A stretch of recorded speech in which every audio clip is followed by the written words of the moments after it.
NaChMaN.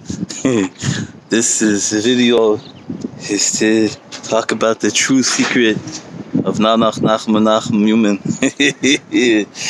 So, in order to understand what I want to reveal about the true secret of NaChMaN, I want to tell you a parable that Rabbi Nachman related.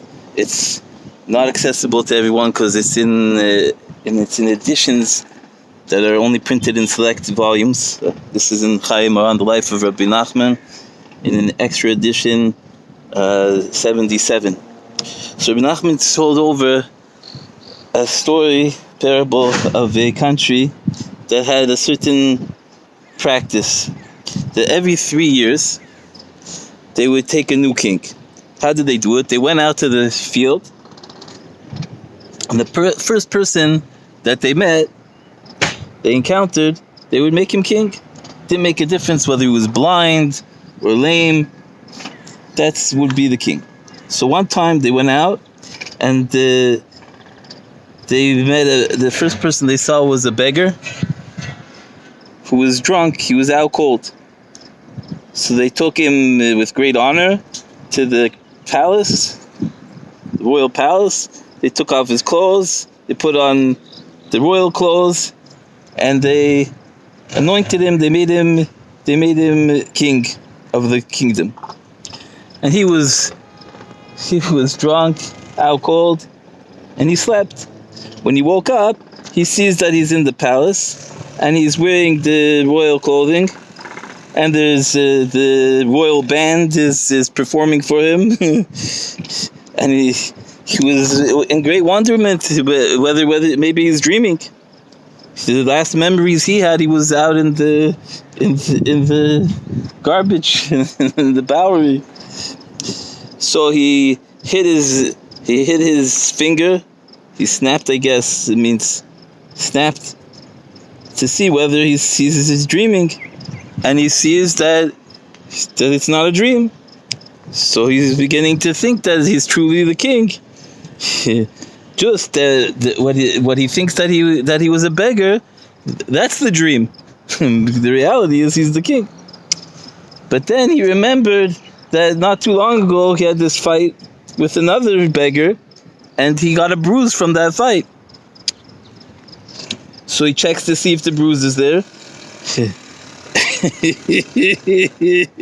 And he sees the bruises there, and that's pretty good evidence that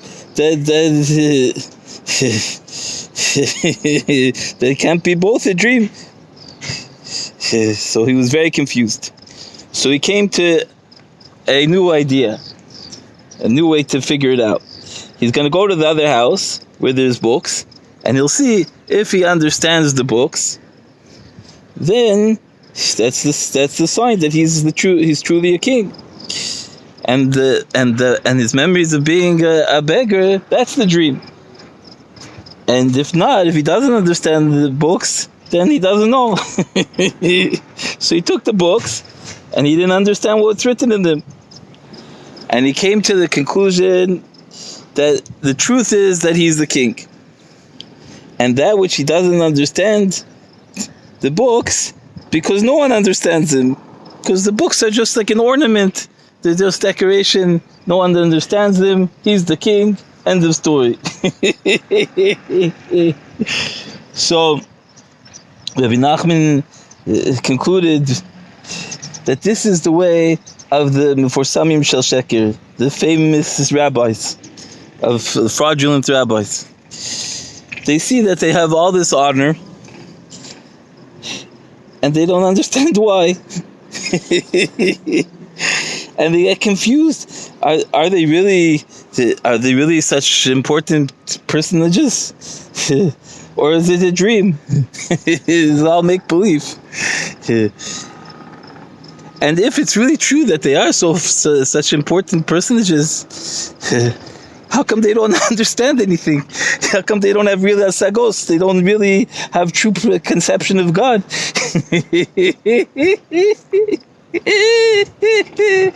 So they come to a conclusion just out of desperation, just to try to make sense of what's going on with them, they come to the conclusion that in truth they are very big tzaddikim, they're very righteous, and that which they don't really, they don't have any hasagot, any real conception of the divine, is because no tzaddik ever has conception of the divine. God forbid. And that's why they don't have any conception, because there isn't any such thing. And with this, they are pogim, they damage, they make a blemish in emunas chachamim, in the faith of the sages.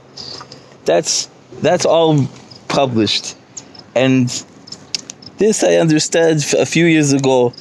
Baruch Hashem, I'm NaChMaN many years. Hashem should help me to the end of my days, to the very end. NaChMaN. And I've encountered many people, and the groups of people, they have ideas, they tell you, this is the secret of NaChMaN. This is the secret. Everyone has to understand that this is the secret. It's like this, it's that. As if, God forbid, it's only one secret. Baruch Hashem, I merited to write many big volumes of ideas that I have about NaChMaN. And with all that I've written, thousands of pages, I don't know thousands, but it's it's over 1,000.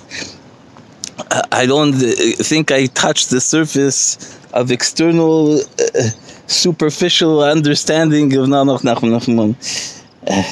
And Rabbi Nachman himself said that secrets of the Torah remain secret even after they're revealed. And even to the person that revealed them, it's a secret to him what he really was thinking a few minutes ago. It's something that's a secret. A real secret isn't something that for $10 you could get it. The Maggid of Koznitz was a tremendous genius. He mastered 200 books of Kabbalah, of real Kabbalah, not what's sold as Kabbalah today. 200 serious books and holy books on Kabbalah, besides his encyclopedic knowledge of all the Torah, of the other sections of the Torah. But 200 books of deep Kabbalah, and he didn't think he understood anything of real understanding of Hashem until he came to the students of the Baal Shem Tov, and then he said he was finally merited to taste a little of true secrets of the Torah, of true conception of Hashem. So what happens is the people, and I think it usually comes from the good, that they had great self-sacrifice. They gave their lives to do good things, to spread Rabbi Nachman's Torah, his teachings. And because of their great self-sacrifice that they had, that they completely gave themselves over to doing the bidding of the tzaddik, to spread NaNach, to do good things in the world, they think that it's behooving, it's something that they deserve, and it's rightful for them to know the secrets of NaNach. Didn't they throw away their whole lives just to do for Rabbi Nachman to spread NaNach? So it's only right that they should know the secret of NaNach. So with this, they decide that this is the secret.